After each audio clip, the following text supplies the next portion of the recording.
So hello students, कैसे हैं आप लोग। आशा करता हूँ आप लोग ठीक होंगे। तो देखिए, हम लोग थियरम्स डिस्कस कर रहे थे चैप्टर 9 की। हम लोग ऑलरेडी 3 थियरम्स डिस्कस कर चुके हैं। आज हम लोग फोर्थ थ्योरम डिस्कस करने वाले हैं।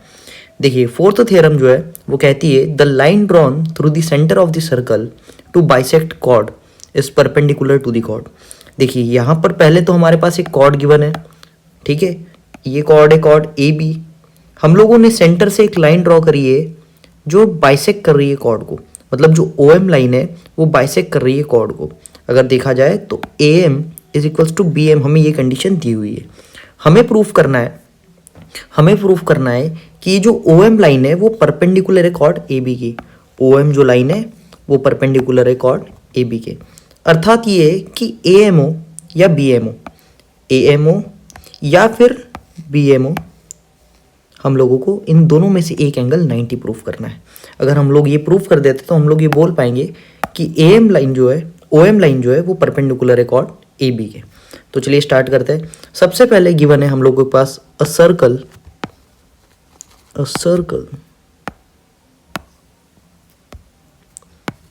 विथ सेंटर ओ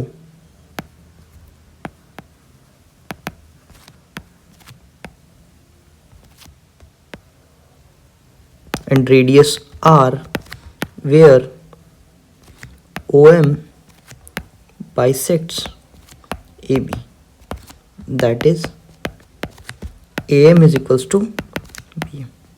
ये हम लोगों के पास गिवन है। AM is equals to BM मतलब ये जो पार्ट है ये इस वाले पार्ट के इक्वल है, ठीक है जी। देखिए, हम लोगों को प्रूफ क्या करना है, हम लोगों को प्रूफ करना है OM is perpendicular to A B, या तो फिर हम बोल सकते हैं कि हम angle A M O is equals to 90 degree. दोनों में से कोई भी एक चूज प्रूफ करना है, ठीक है। प्रूफ कैसे करते हैं, देखिए मैं सोच रहा हूँ कि अगर हम इन दोनों ट्राइंगल्स को कॉन्ग्रुएंट बता देते हैं, ट्राइंगल ए एम ओ और ट्राइंगल बी एम ओ, अगर इन दोनों ट्राइंगल्स को कॉन्ग्रुएंट बता देते हैं तो सीपीसीटी से हम बोल पाएंगे कि angle A M O is equals to angle B M O. Again, अगर दोनों ही एंगल इक्वल हो जाते हैं और दोनों ही एंगल्स का सम 180 डिग्री होगा लीनियर पेयर से, तो कोई एक एंगल 90 हो जाएगा। चलिए ट्राई करते हैं। In triangle A M O and triangle B M O, देखिए सबसे पहले हमारे पास कंडीशन है कि जो ए एम है और बी एम है वो इक्वल है, ये गिवन कंडीशन है। इसके अलावा जो AO है और BO है ये दोनों तो रेडाई ऑफ द सर्कल है, तो दोनों तो बराबर होना ही चाहिए। अगेन OM जो है दोनों ट्राइंगल्स में कॉमन आ रहा है, ठीक है। तो तीनों ही करस्पॉन्डिंग साइड्स एक दूसरे के इक्वल है। अब जब तीनों ही करस्पॉन्डिंग साइड्स इक्वल है तो साइड कॉन्ग्रुएंसी से दोनों ट्राइंगल कॉन्ग्रुएंट हो जाएंगे। चलिए लिखना स्टार्ट करते हैं। सबसे पहले AO is equals to BO, both are radii, दोनों ही रेडियस ऑफ द सर्कल है, ठीक है। OM is equals to OM क्योंकि कॉमन है दोनों के बीच में, ठीक है।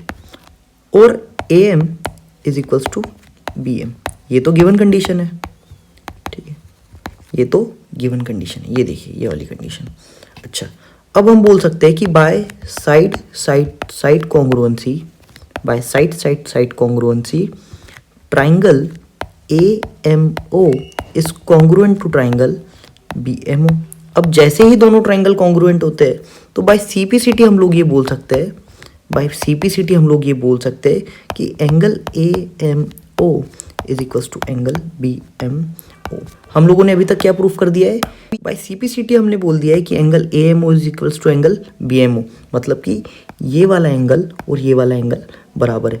अब ये देखिए, ये एंगल AMO और एंगल BMO दोनों एक ही लाइन पर लाई कर रहे हैं, मतलब कि दोनों एंगल्स का सम 180 होना चाहिए लीनियर पेयर से। तो by linear pair assume angle AMO plus angle BMO is equals to 180, ठीक है। लेकिन एंगल AMO और एंगल BMO तो बराबर है, हम लोग इसको इक्वेशन 1 नाम दे देते हैं। तो अगर इक्वेशन 1 का हम लोग सब्सटीट्यूशन करेंगे तो angle AMO plus angle BMO की जगह हम लोग एंगल AMO सब्सटीट्यूट कर सकते हैं। Angle AMO is equals to 180। Two angle M O is equals to 180, ठीक है। Angle A M O is equals to 180 upon में 2 that is equals to 90। Finally हम लोगों ने ये प्रूफ कर दिया है कि एंगल ए एम ओ कितना है, 90 है, ठीक है। और यही हमें प्रूफ करना था। तो बड़ी ही ईजी थ्योरम है। मैं चाहता हूँ आप लोग इसका स्क्रीनशॉट ले ले और नोट्स बिल्कुल अच्छी तरीके से बनाए, क्योंकि नोट्स अगर आप अच्छी तरीके से बनाएंगे तो आप ये सारी थ्योरम्स एग्जाम में भी बहुत अच्छी तरह से लिख पाएंगे। Thank you.